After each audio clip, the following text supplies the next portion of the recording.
Opa, bo'ldi, siqilavermang.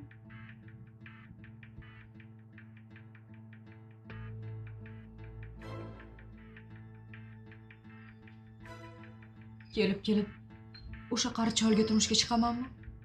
Opa, sizni tushunaman. Kambag'al bo'lganimiz uchun hech kim eshigimizni qoqib kelmayapti.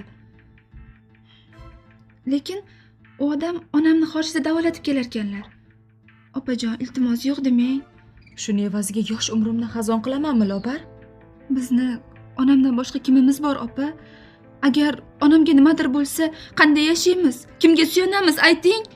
Mana, sen o'zing bobom tengi odamga turmushga chiqishga rozi bo'lasanmi, ayt? Onam uchun rozi bo'lardim. 70 ga chiqayotgan odamga turmushga chiqasanmi? O'zi endi 27 ga kiryapsan. O'ylab gapir. Nima? Bizda boshqa tanlov bormi? O'sha odamning ham insofi yo'q ekan. Boylar ehson ham qilib turish kerak. Hayotda yaxshilik qilish kerak odam. Opa, hozir har qanday yaxshilikning orqasida manfaat turadi. Kambag'allik qursin. Bo'ydoq yigitga turmushga chiqaman deb orzu qilgandim. Shu ham peshonamga yozilmagan ekan. Peshonam qursin. Opajon, qo'ying, siqilmang. Hali hammasi yaxshi bo'lib ketadi. Lekin bobom tengi odamga turmushga chiqishni umuman xohlamayman, tushunyapsanmi? Umuman istamayman.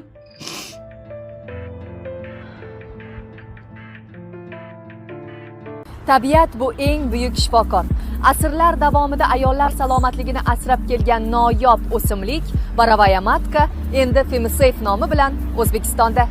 Femisafe ayollarimiz uchun tabiiy sovg'a bo'lib, gormonal muvozanat buzilishi, hayz sikli buzilishi, bepushtlik, kista, mioma, shamollash va yallig'lanishlarga qarshi tabiiy yordam beruvchi mahsulot hisoblanadi.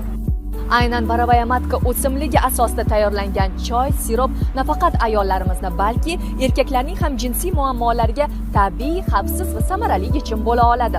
O'zingiz va yaqinlaringizni Femisafe bilan asrang. Hoziroq quyidagi raqamlarga qo'ng'iroq qiling.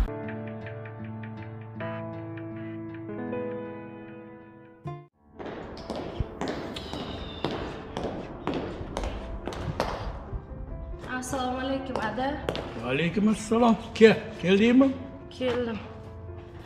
O'tir. Tuzumsiz? Tart qo'lingni. Ada, yuz to'la gilos, qizg'anishingizni qarang. Chiqib kelish kerak buni. Ada, o'ylab ko'rdingizmi? Nimani? Kelinlarning oldida, qo'ni qo'shni oldida nevarasi senga qiz